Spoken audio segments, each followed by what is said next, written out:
Hey, welcome to Culture Shock.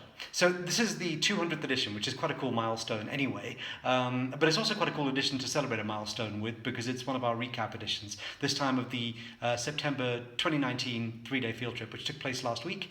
We took a bunch of executives out on the road to go and see 7 culture-first businesses around South Africa and to see what it is that they do in terms of culture, and this is just some of the highlights of that. So our first trip last week, our first stop was at Flight Centre, and it's fair to say that Flight Centre obsesses about messaging. I mean, it's they believe that as a management group you must never believe that the message is out, and so they go to great lengths to communicate their culture and to act on it too. Like once per year they get the whole company together, they shut the whole thing down, and they get together and have a kind of a Flight Centre culture day where they can just reiterate who they are and what's great about them, etc. They've also thought about things in terms of learning. They have this in-house leadership pathway, they call it, which is open to absolutely everyone, just to make it clear to people that you can run something here.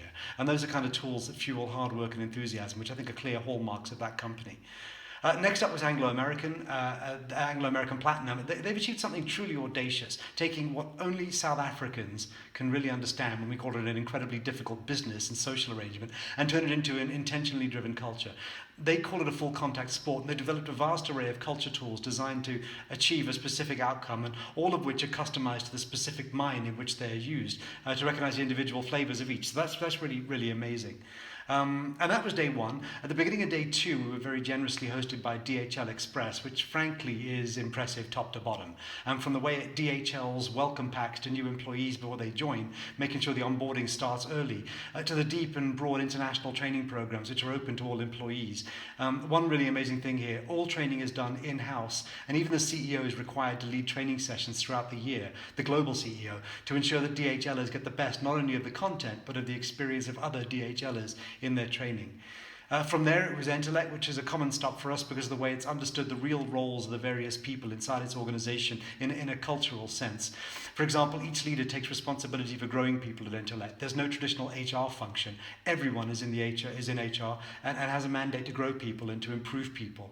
The way the company's leaders look at things, their product is people. They build highly motivated teams that go on to build software, and the language and philosophy of that thinking is clear in the way they've written their core values, which you can see here. The final stop of day two is AfriHost, which is a really surprising business which looks unassuming from the outside but has a little world inside its doors, all focused on creating a great universe for its people. AfriHosters go through a full month of onboarding when they join, and when they're there they can look forward to the sorts of perks that only a culture-first organisation can offer.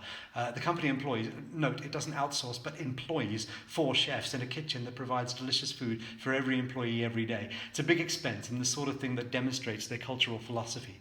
Our final day was with McDonald's, which, among other things, other kudos, it probably deserves those for being, to my mind, the most digitally transformed business in South Africa. Certainly right up there anyway, with its self-service kiosks. They're easy to use, they have surprising levels of functionality, and that simplicity is a core part of the philosophy of the local CEO, Greg Solomon. He thinks simplicity should drive everything. On top of that, while McDonald's is a prolific marketer, the overarching direction of marketing at McDonald's South Africa is not to customers, but to its people, keeping the culture lively through as many as 5 culture champions in each branch and pushing those messages constantly. And then our final stop was Missing Link, as it so often is.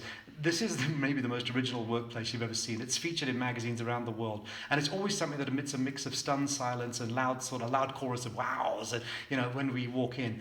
Missing Link's what work looks like when the leaders decide to abandon convention. Their thinking being that if they're going to improve and change their customers, it won't help one little bit to play it safe.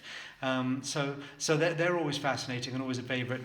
And that was kind of our 7 days, or our 3 days rather, of learning last week. 3 days, 7 companies, a really big mix from internationals, multinationals, smaller locals, some eccentric, some just massively audacious, and all of them doing things that are people first, culture first, just showing how it can be done.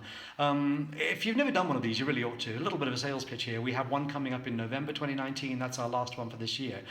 Get in touch. You should certainly come and find out. It's always food for thought for us and for everybody who joins us. I hope the little video has been food for thought for you, and I wish you a really successful week.